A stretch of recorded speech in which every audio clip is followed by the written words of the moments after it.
yourself. Second is to get a guru. But interestingly, the guru comes to you only when you are ready. The ideal guru is the one who is real. Real means the guru should be reliable, he should be evolved, he should be accessible, and he should be learned. And I was very lucky that at a very young age, I found my guru, because I never had the innate capacity to be wise, but I found a guru in me at a very young age, and I learned the lessons of my life very early. I grew up in Simla, and that's a beautiful city. It has a lot of British influence.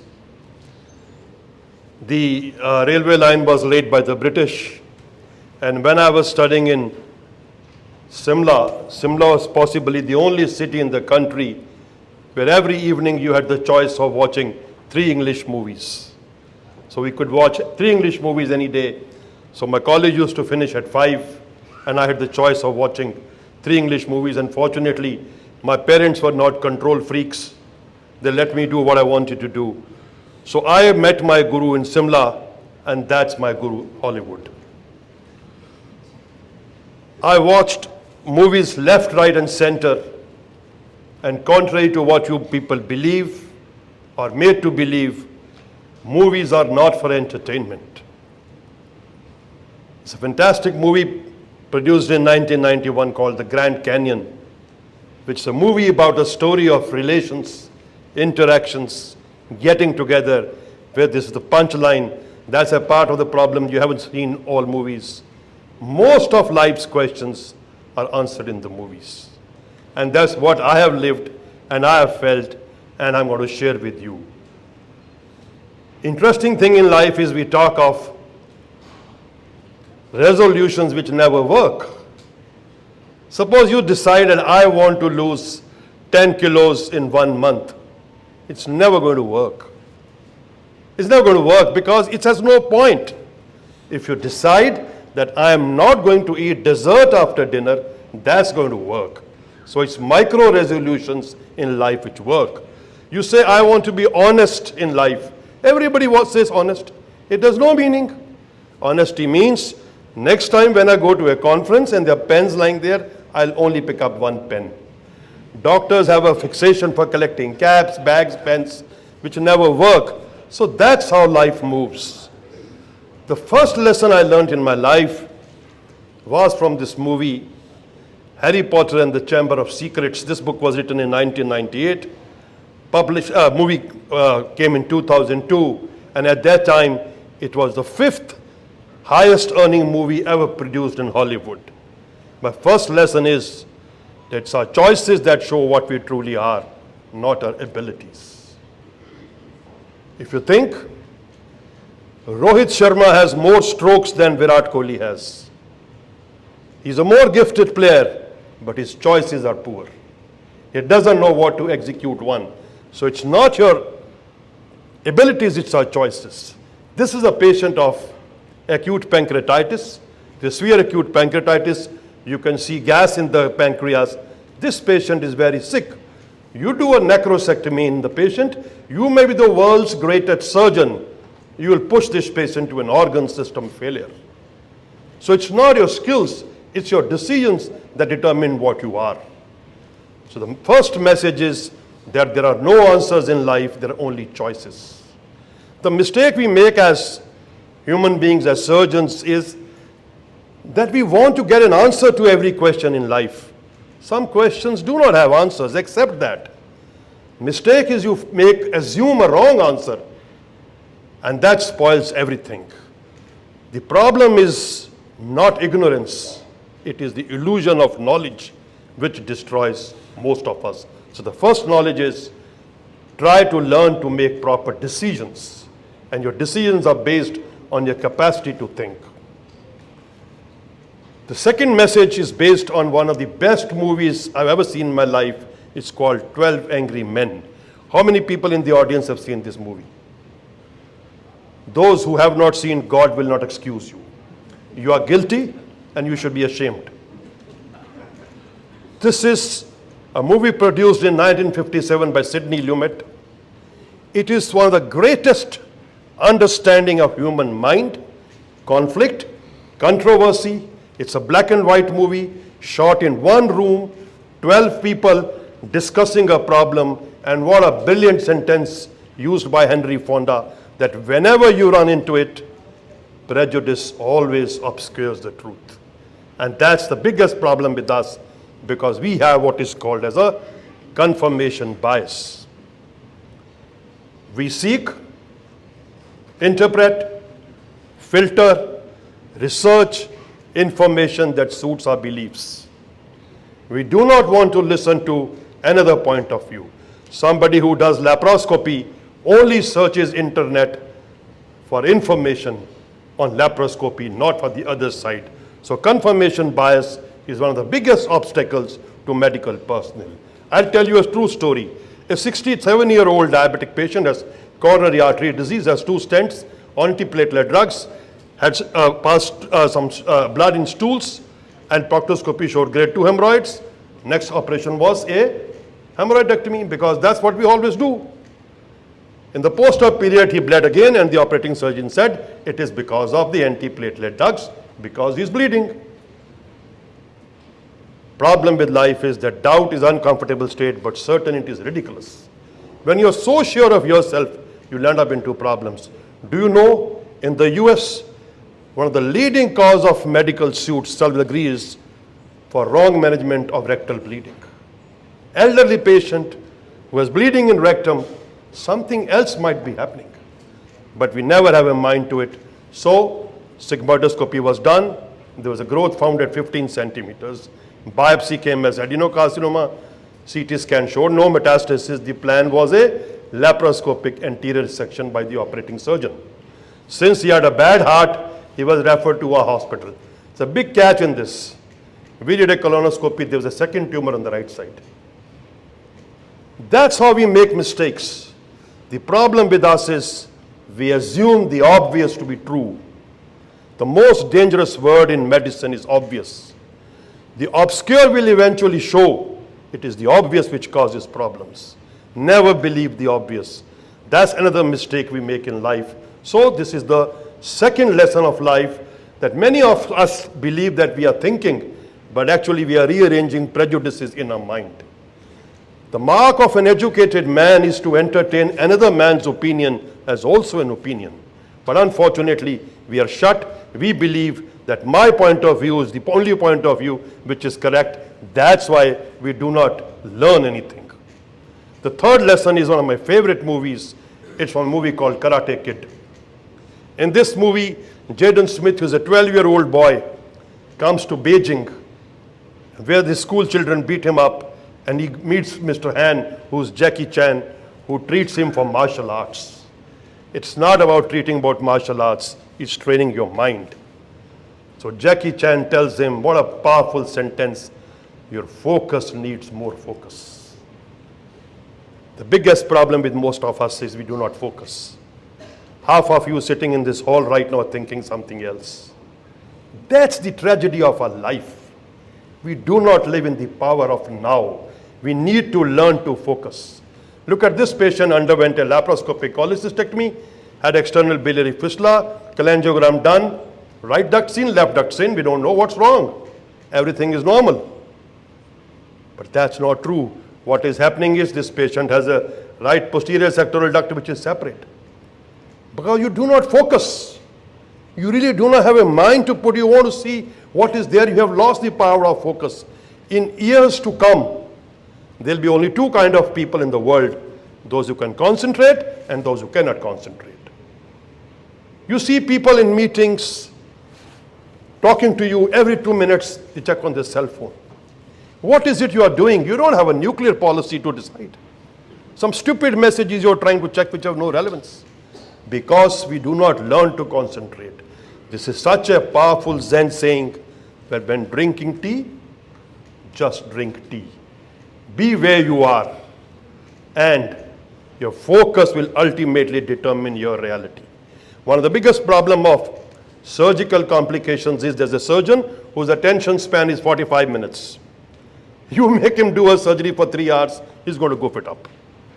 So you need to understand what is my attention span, how much surgery I can do. So learning to focus, to my mind, is one of the biggest lesson of life. And I'm not saying that you focus all the time. You know to differentiate that here I want to focus, here I can take it easy. My boss in PGI, Dr. Kataria, who was the best surgeon in the world I've ever seen, I've traveled all over, a man with infinite skills. What did I learn from him? He knew where to go fast and where to go slow, because he had the power of concentration. Whenever he'll reach the Calloch triangle, his surgery used to become slow. So the power to focus is something you need to cultivate, and it's a kind of a meditation where you kind of collect all your senses together and put it into a strong power. My fourth lesson is from one of my most favorite movies. It's called 7 Years in Tibet. It's a true story of an Austrian climber who spent 7 years in Tibet with the young Dalai Lama in 1940s. Heinrich Harrier was a mountaineer from Austria. He came to climb the Everest. The Second World War broke. He was a German, so he was arrested. He was sent to Dehradun, where he escaped and went to Tibet.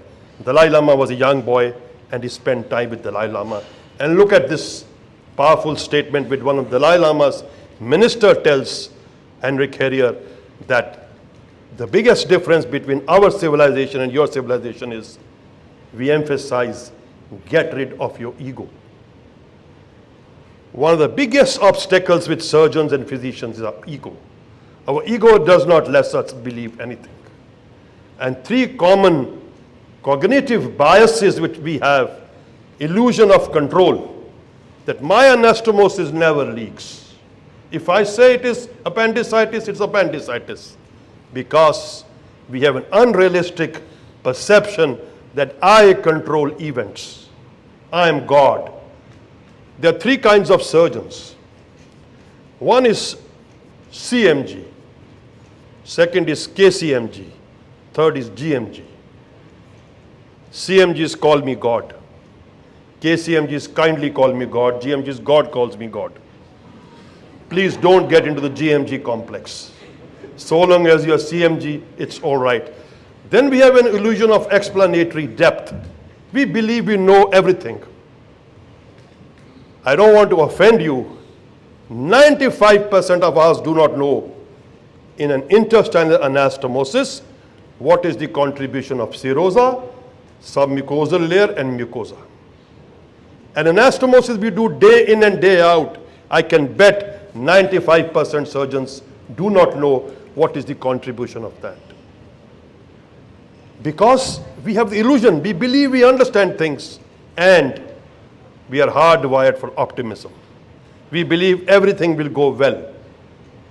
If I ask you all to close your eyes for 2 minutes and imagine where will you be after 2 years, 99% of us will think, I'll have a big car, I'll have a big house, my boss will get MI, I'll become the boss. None of us will think that I might develop a hernia. Some of us might develop Alzheimer's, because our mind is hardwired for optimism, and that stems from the ego we cultivate. What is the problem when we have a complication we do not reoperate? You know the leading cause of why not resurgery is done is a phenomenon called WWPT. Means, what will people think? That I have done this surgery, I re-explore, my reputation is go down, so your ego comes in way of making decisions. And I feel so amused when people do little surgery and talk big things. To my mind, that makes no sense. What a beautiful ad by Heineken beer, that if you make great beer, you don't have to make great fuss. If you do good work, it automatically will be recognized. Don't make noise. Small dogs bark more because they need to bark more and need to get attention. The last lesson I learned is from my favorite movie. It's a 1995 movie in which Marlon Brando is a retiring psychiatrist, and Johnny Depp believes he is the world's best lover, based on the character of Don Juan, created by Carlos Castaneda. And he goes to the psychiatrist, and Marlon Brando says this thing, that there are only 4 questions of value in life. What is sacred? What is the spirit made of? What is worth living for, and what is worth dying for? The answer to each one of them is love. Learn to love. Love your profession, love your colleagues, love what you do, love the people who work with you. Hate is too big a burden to carry. Love comes from inside. I tell you a story of a young boy who lived in a village, and he wanted to join an academy of chess, but that academy took selected people. So this boy knocked on the doors of that academy and said, I want to join this academy. So the guru said, you cannot join because we only take some selected people. This boy said, but I'm fantastic. The guru in his typical arrogance said, no, you cannot join. The little boy persisted. I have to join this academy, I'm the best. So the guru said, okay, on one condition. We have a game of chess with my best player, and whosoever loses will cut off his head. Are you ready? He says, I'm ready. So they laid a game with the best chess player of the institute and this young boy. And the guru was watching. And in 15 minutes, he realized the young boy is winning. When the young boy was winning, the guru noticed he was purposely delaying the game. He was wasting time. And after 5 minutes, the guru said, the game stops here. You don't only have competence, you have compassion also. You are good enough to become a student because only having skills have no relevance. Develop love, develop affection, have goodness to the world. If you ask me, when I have problems in my life, I have no interest in religion. I have no interest in God. But when I have a problem in my life, what do? I look at this picture of Shiva. 5 big lessons of life. Look at the way in the first position, the way he's sitting. Concentration and meditation, totally indifferent to surroundings. Lesson number 1. Learn to concentrate. Look at picture number 2. We all know Shiva swallowed the Sagar Manthan's poison. Negative feelings will come in you. It's impossible not to get negative feelings. Take in the negative feelings, don't swallow them, don't throw them out, just alter them. This is Shiva's lesson number 2. Shiva's lesson number 3, the snake around our neck is the ego. We all have ego. We all want to be identified. We all think we are great. But look at the neck. The head of this snake is pointing downwards. Use your ego to develop yourself. Go inwards. Those who go inwards succeed. And look at the 4th lesson. Look at the Trishul in his hand. The 3 folks tell us that decisions should be based, bereft of ego, mind and intellect together. Put your decisions. And the last is dust on the entire body of Shiva, which tells us everything is dust. Learn to love people, not things. Once you realize everything is perishable, when we die, nobody asks what car you drove, what watch you wore, how many whipples you do. People only ask one thing, what difference you made to people's lives. And Sanjeev, you've done that. You've written a book. It may be a small drop in the ocean, but you made a difference to people's lives by contributing at least one bit of wisdom which changes somebody's life. Your life is worthwhile. Thank you so much for inviting me here.